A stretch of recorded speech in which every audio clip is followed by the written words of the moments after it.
Hey, Roland Frasier here, and today we are talking about what are the most important factors to know when you're buying a business. There's a few of them, and we're going to talk about them. The first question that I think is really important for you to answer is how are you going to define your acquisition criteria?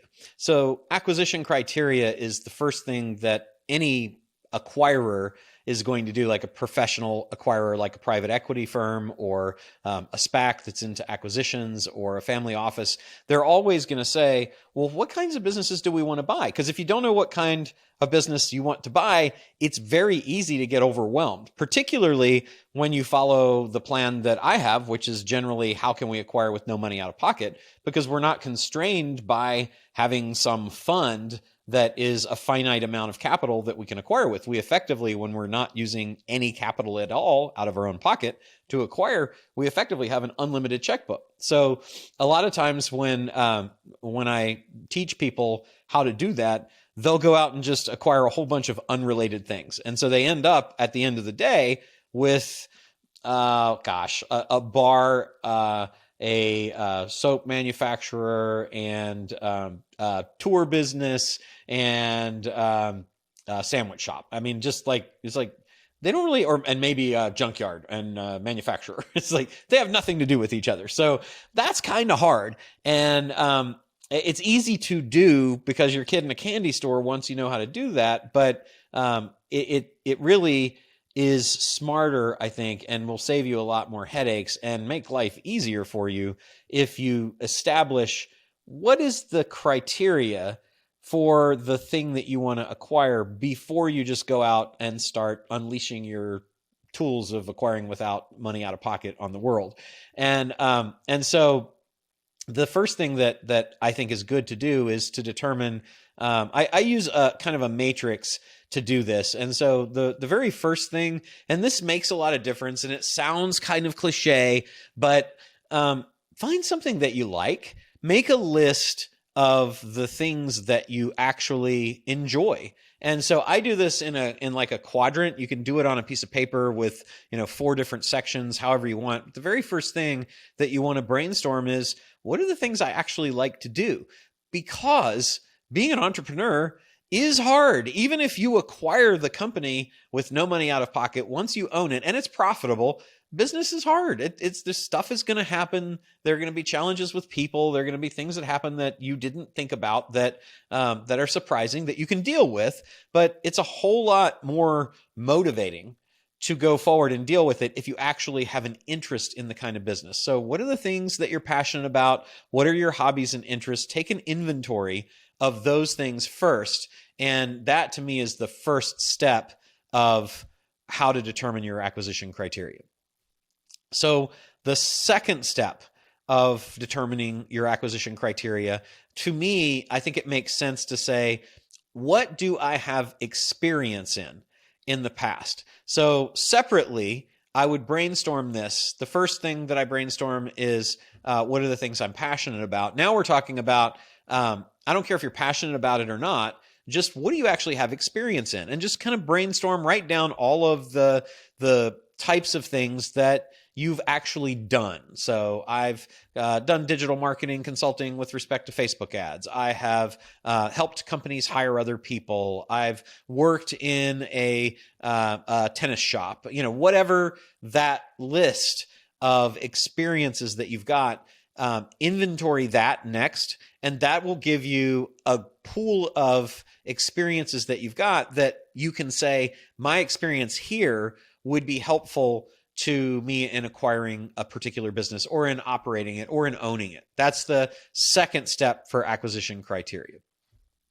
So the third step for acquisition criteria is similar to your experiences, but it's more skill-based. So what do you have knowledge, training, and skills at that you can inventory so you know the things that you actually have knowledge about? Now, you might have taken a course in accounting, but you've never been an accountant. So you wouldn't have accounting experience in your experience inventory, but you would have accounting in your skills, knowledge, category. So this is going to help too, because it's going to show you the things that you actually are good at. And these are specific skills. It might not be like a particular business, like I've run a tennis shop, but if you ran a tennis shop, you have retail store operational experience. So that would be something that you would put on that list. So now we've got an inventory of the things that we're passionate about, that we're interested in, that are hobbies and interests. Then we've got an inventory of the things that we have actually done. We've lived it, which is completely different than knowing it. And that is our second category. Then our third category is the things that we actually have knowledge, training, and skills at. You could also say, these are my superpowers if you wanted to. That's the third inventory that we're going to do. The fourth inventory that we're going to do with our acquisition criteria determination is we're going to say, what are all of the contacts, connections, and networking resources that I have access to? So here we're going to say, I know the CEO of a consumer packaged goods company, and I know the owner of a manufacturing company, and I am a member of the War Room Mastermind, and there's a bunch of people in there that own businesses that share. I'm a member of YPO, the Young Presidents Organization, or EO, Entrepreneurs Organization. This is basically the contacts that you feel, the business contacts that could be helpful to you in business, and you're just brainstorming these things. So now you've got a categorization of 4 types of things that are going to help you determine the type of business that you might want to buy. And so I'm looking here to find common threads between the things that you're passionate about and interested in, the things that you have experience in, the things that you have skills, training, and knowledge about, and the things that you've got business connections in. And if you can line up all 4 of those, so I go through after I've brainstormed all those things and then circle the passion things that are interesting to you. And then when you're going through the other 3 lists, think about, with respect to, let's say you're passionate about travel. So then think about, as you go through the other 3 brainstorming lists that we talked about, where do I have experience that could help me in owning a travel-related company? And then where do I have training that could help me, or knowledge or skills that could help me in owning a travel-related company? And then last but not least, where do I have connections that could help me in a travel-related company as well? And then that's going to be the very first level of determining our acquisition criteria. Okay, now then we go to the next thing. We say, how do I select a target type? Okay, so what do we mean by target type? Well, the type of company that you're going to acquire can fall into several different categories. The biggest, broadest category that I start with is, am I going to acquire a company that is no longer existing, one that's been closed down? Am I going to acquire one that is not currently profitable, that is a turnaround situation? Or am I going to acquire a company that is currently just barely breaking even or profitable? And I put the break even or profitable in one category because those are really the companies that I would argue you should focus on. Unless you have turnaround experience, that is a very specific set of skills, as Liam Neeson would say, a very particular set of skills that you would need to possess to be able to turn those around. That's hard. It's certainly harder than acquiring a profitable company, and there are plenty of profitable companies to acquire. So as you're looking, I would screen out the ones that have already closed down, because they're going to have to be resurrected. It's almost like having a startup. It's a little bit better, but it's almost like having a startup, and we're not about acquiring startups. The turnaround category, so many skills and so hard to do. Let's not do that right now. I think it can be super fun, by the way. I've done lots of those and I like them, but it's way, way harder than going through and acquiring one that's at break even or profitable. Now, then we get to break even or profitable. In that category, If it's just barely breaking even and you don't see things that you could do very, very quickly, 30 days, to turn that into a company that is actually making a profit, then I'd probably pass. I would look for one that is already profitable. Okay, how profitable does it need to be? I'm so glad you asked. Okay, so then we say, how do I decide how profitable a company needs to be for me to want to acquire it? Well, I don't really care that much about sales. I care about profits. And there's two types of profits that we talk about. There's SDE, which is seller discretionary earnings. That's how profitable is a company that is owner operated, where the owner is required to make the business go. In a business that is professionally managed, where the owner is not required, we use EBITDA, or earnings before interest, taxes, depreciation, and amortization. So I'm going to say, okay, I am interested in a company that is profitable and has either SDE, or if it's owner operated, or EBITDA if it's professionally managed, of a certain amount. What do I want that amount to be? Okay. The thing that I do to calculate that is I say, how much do I want to pay myself for doing this deal on a monthly basis? So that's the very first thing I'm going to do. I'm going to say, let's say I want to make $10,000. I want to pay myself $10,000 a month because I'm going to spend some time tweaking this business. And I'm really not interested in a business that I can't get $10,000 a month from. So that's going to be my new target type, is going to be a company that is profitable, that's making at least $10,000 a month profit, because I know I need to spend that to pay myself. But in addition to that, I want to say, what am I going to do with the company? Am I going to just let it go as is and kind of operate like that? Or do I actually see some growth potential, which ideally you do, and there's going to be a little bit of investment to get the company to grow so that it will be worth more, and maybe ultimately I sell it, or if it's worth more because it's making more profit, it'll be able to pay me more, which all good things.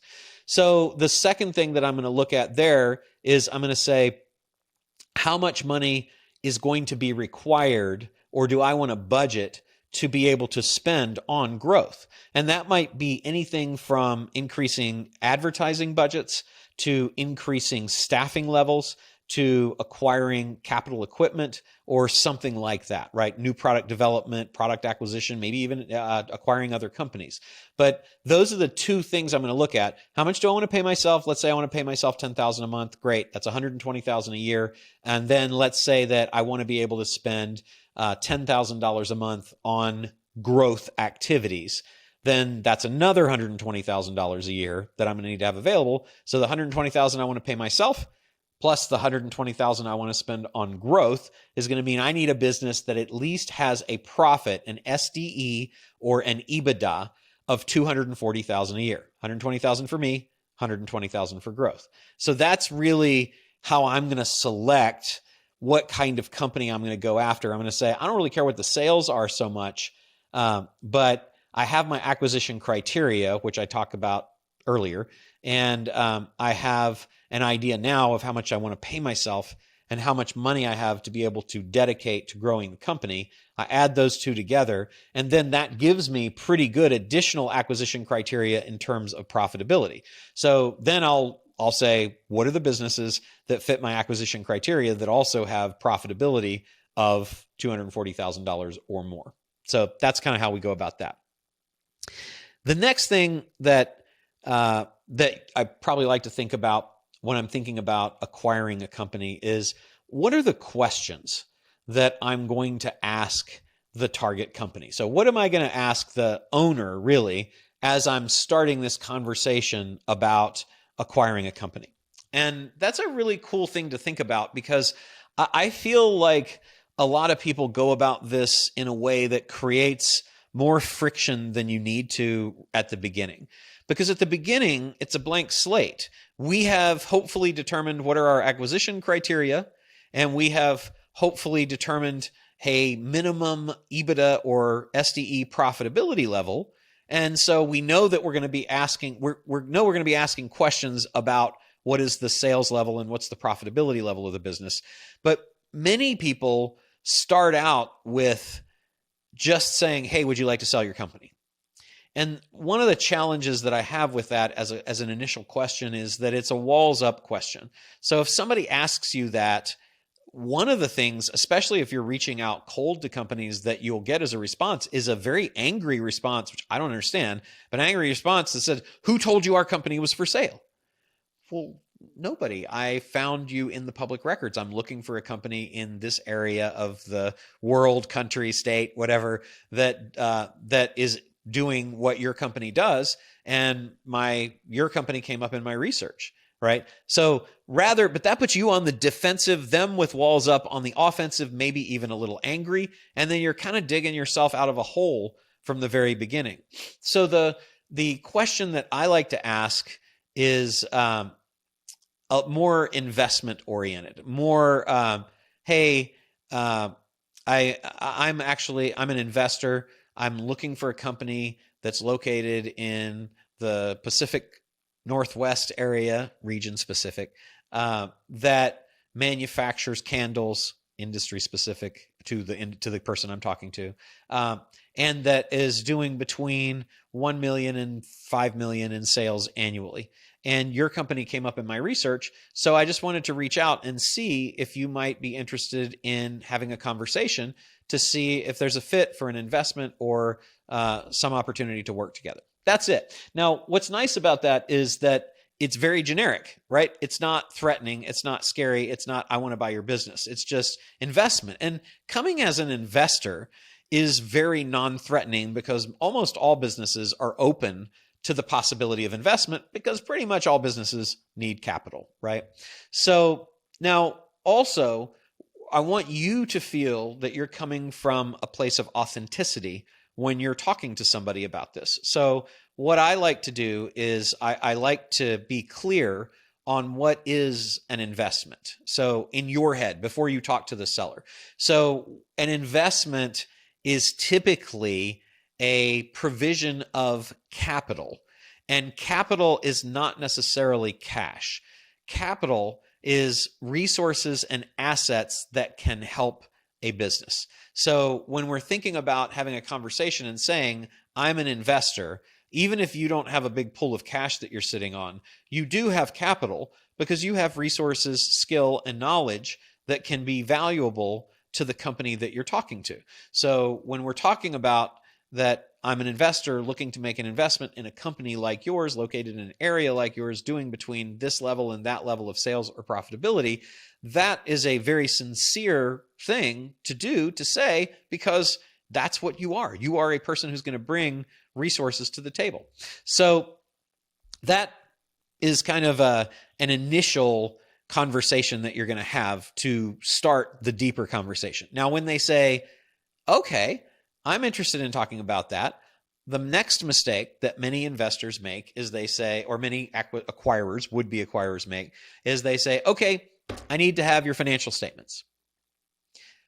Unless you're an accountant or a very sophisticated buyer who knows how to read and what the importance is of all of the lines of a financial statement, you don't need a financial statement to have an initial determination of whether this company might be of interest to you as an acquisition candidate.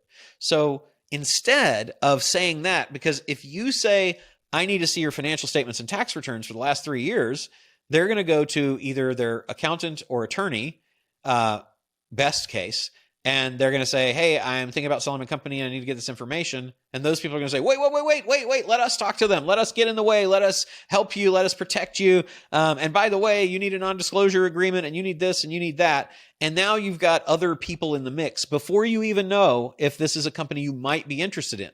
I think, and their walls are up again. So I think a better, easier, simpler, less threatening, less complicated, and certainly stick with the owner seller as opposed to bringing in all these professionals way to go about this is instead just say, "Hey, listen, that's fantastic. I've got a few questions that I need to ask to see how we might best work together. I'm going to ask for a little bit of basic information like sales and profits and things like that, as well as some other stuff. Is this the best time to do that, or should we schedule a time in the future when you can gather that information together?" Now, I don't send them a list of stuff to get me. I want this to be as much just conversational as possible. Very often they'll say, I pretty much know my numbers. Happy to talk with you now. Or they'll say, oh, let me get some of that together, and then we can hop on a call or a Zoom or meet in a couple of days. Either way, what you're after here is just the very, very basic information. But before you even get there, I want you to start building rapport with these people. So the question next to ask after you have determined, after you've gotten this connection, which usually that first question about, I'm looking for a company, I'm an investor looking for a company that's in this particular area that does this particular thing with between these numbers and those numbers. That's usually the outreach, the initial outreach that you're going to make. When you have that first conversation, I go first and just say, hey, that's really great. Thank you for responding. I'm excited to chat with you about it. Can you tell me the story of the company? What's the history of the company and the story of it? Now, this is going to do a couple of things. One is it's going to give you a long form narrative essay kind of response orally from your seller owner about their business, how they got into it, how it got started, what's going on, what it does now, how it's evolved, very often how it's grown, sometimes what are the problems with it. And you're going to be taking notes here because they are giving you just priceless information. And it's so much better and so much less threatening to them to do it that way than to send them a form or send them an NDA saying, I need your financials and tax returns for 3 years. And so you'll get a lot more information that's soft information in addition to the really important hard things like numbers that will give you context and help you build rapport with the seller owner and also think about how a deal might be structured. So while they are telling you this history story of the company, I want you to be finding places where you can build rapport with them because you have common interests and commonalities. So if they say, well, I graduated from Tuscaloosa University in 1994 and moved from there to here because I'd always was interested in the organic food movement that was going on in Oregon. If you can find any common points there that are specific, that's the best. Like, I too went to Tuscaloosa University, or once removed, my uncle went to Tuscaloosa University, or even 3 times removed, I knew somebody that was in Tuscaloosa. What an interesting blah, blah, blah, right? If you can't do that in a specific way, then do it in a more generic way. Oh, that's really cool. I was always interested in organic foods when I was in university as well. Whatever it is that is legitimate, honest, and true, don't lie, don't make things up. That you can find a common touch point, that is going to be a know, like, trust builder. You're going to have a situation as you find and point out those points of commonality between your life and your experience and their life and their experience and their business and you. That is going to make them know you better, like you better, trust you more, much more likely to get a deal. So that's the first thing. Don't care how long it lasts, but it can typically last anywhere from 3 minutes to 20 minutes. After you have that first information, then say, that's great. I really appreciate you sharing that with me. It's really super interesting. I love learning about the company. Tell me more about you. What is your entrepreneurial journey? Is this the first business that you were in? And then find out and let them talk about themselves more. People love to talk about themselves, and you as a good listener and interesting human are interested in what they have to say. Again, find common touch points. You're building rapport here.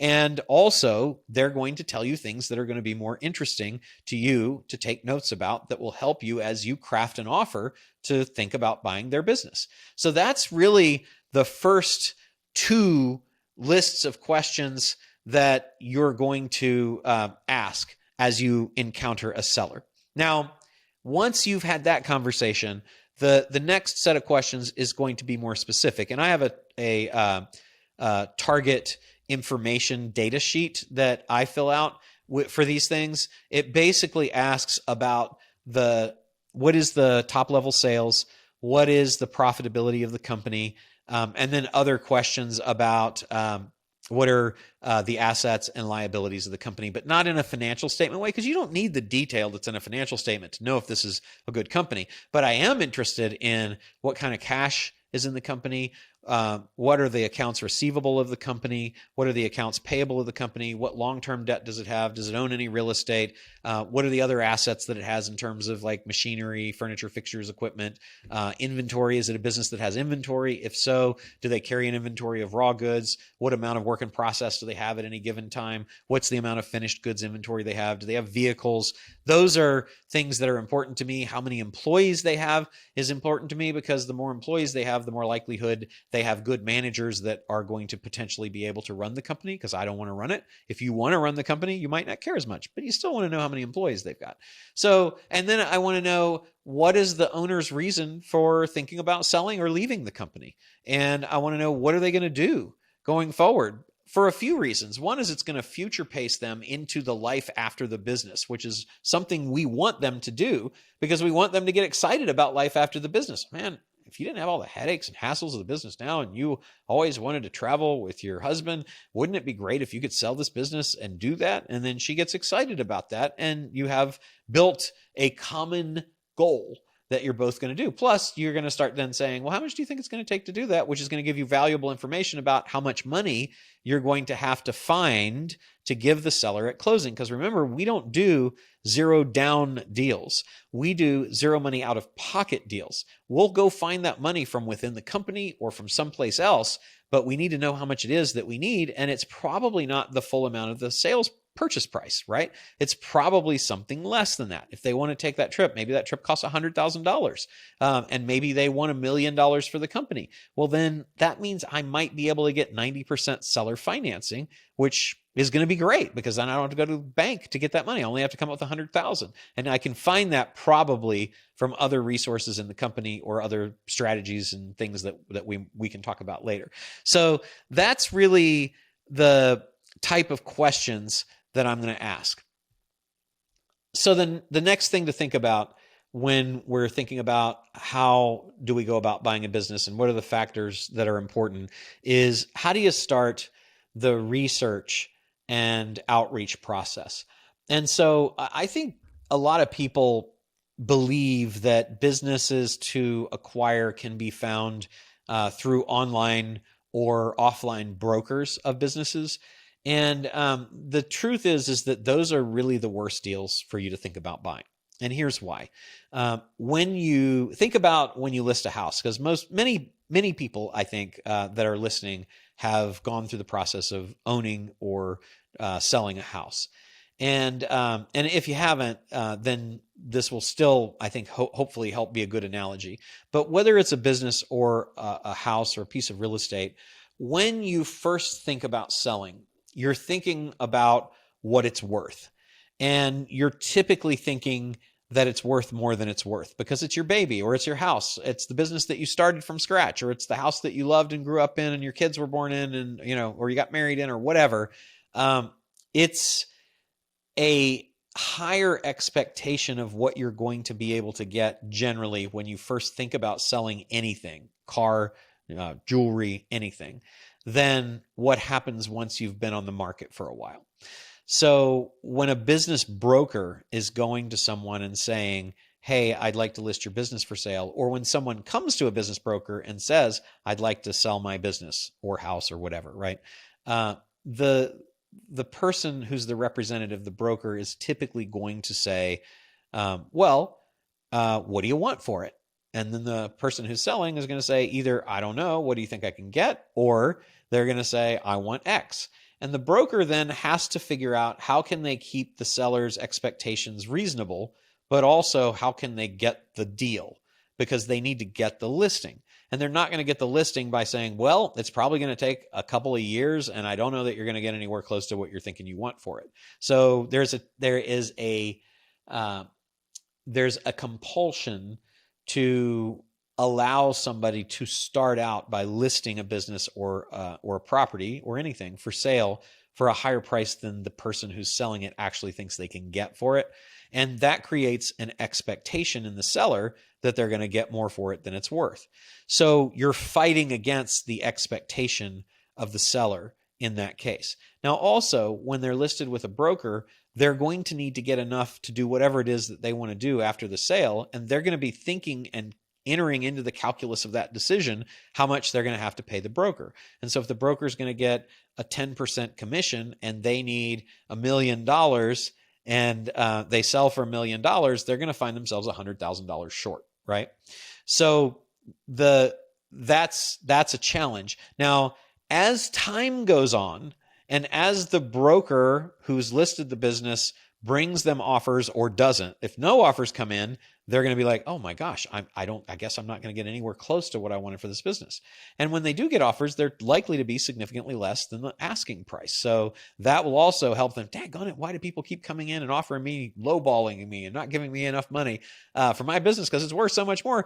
But the truth is the market determines what the business is worth. So if you have someone who has received multiple offers that are not close to what they have asked for the business and they've turned those offers down, that is going to be helpful to you, but you're still going to be paying the highest possible price that the broker can get, because the broker's job is to create an auction environment where as many buyers as possible are competing to buy the business for the highest price possible, and they're competing against each other.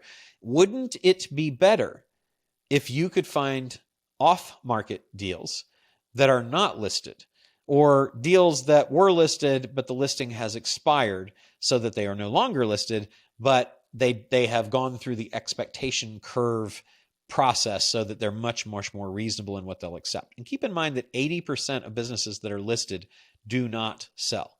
So in thinking about how do you start the research and outreach process, one thing you could do is you could find businesses through online business sites like Biz, Buy, Sell, or even Flippa that have been listed where the listing has expired, if that information is available, or that were listed a long time ago if the listing date is available. But that's still, to me, one of the hardest ways to find businesses. I think it's much, much easier to do it organically. You're probably not going to find businesses by running an ad and saying, I want to buy businesses. You're probably not going to buy businesses by having a marketing funnel and running ads to that and then sending people through that funnel, because it's a very personal process. And there's just, even though there are millions and millions of businesses that are for sale at any given time throughout the world, there are not really efficient markets for listing and finding those. They're very, very inefficient. So most of this is happening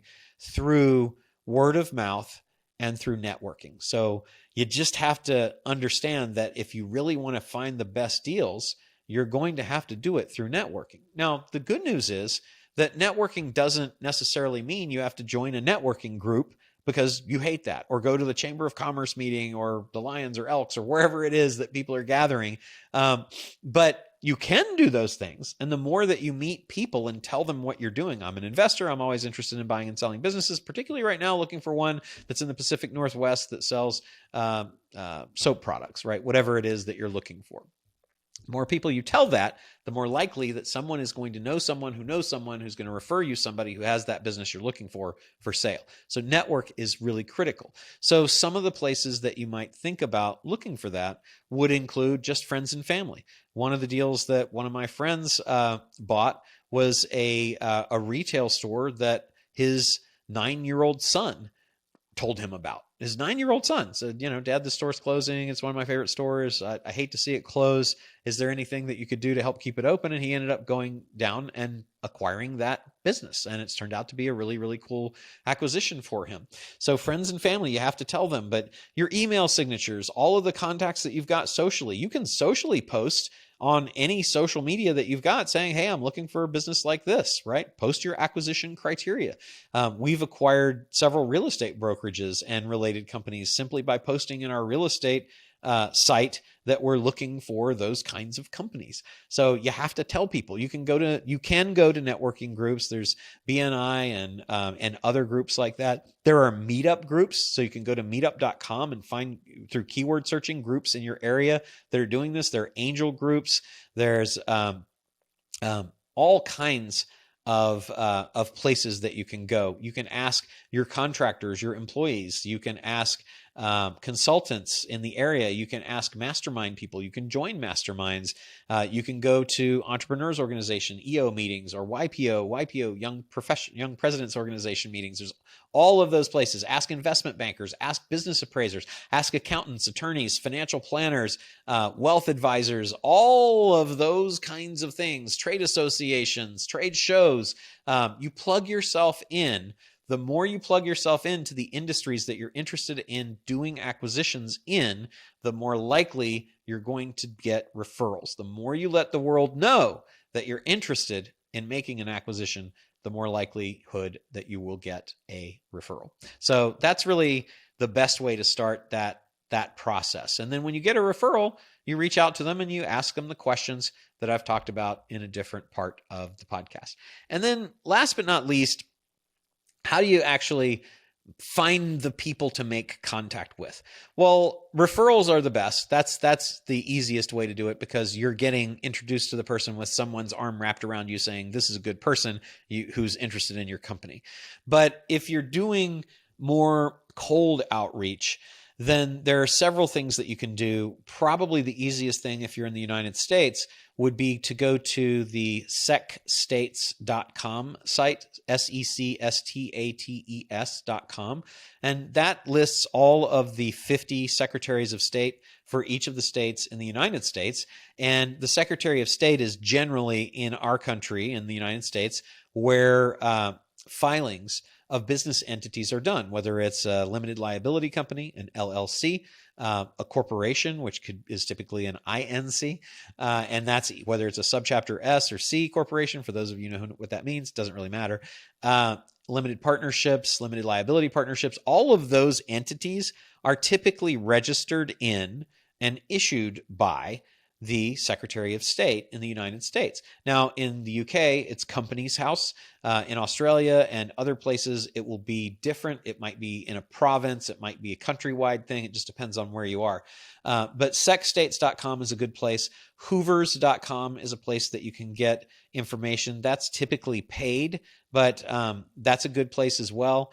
And when you go into these sites, zoominfo.com would be another good one, and that's domestic and international as well. Those are good places that are online resources that you can go and find out who are the officers, directors, and sometimes who are the owners of the business. And their names, phone numbers often, and addresses very often are listed so that you can then mail them a letter or call them, or at least know who to go find to reach out. And how you're going to reach out depends on what you're good at. You can send a physical letter because nobody really sends those anymore that for that kind of thing. So you will definitely stand out. And a lot of times the addresses that are listed in the filing document or the filing agency records are home addresses. So it's not even a business address, which is really cool. Now you need to be careful not to sound too stalky when you're reaching them out. I tracked you down and found your home address and now I'm emailing you here. So sell me your company. That's kind of scary. So don't do that. That it's better to say that I'm writing you at this address for confidentiality. And I found this address in the public records. And if you say that when you're doing those outreaches, it'll save you a lot of hassle from people that are freaking out because you have their home address.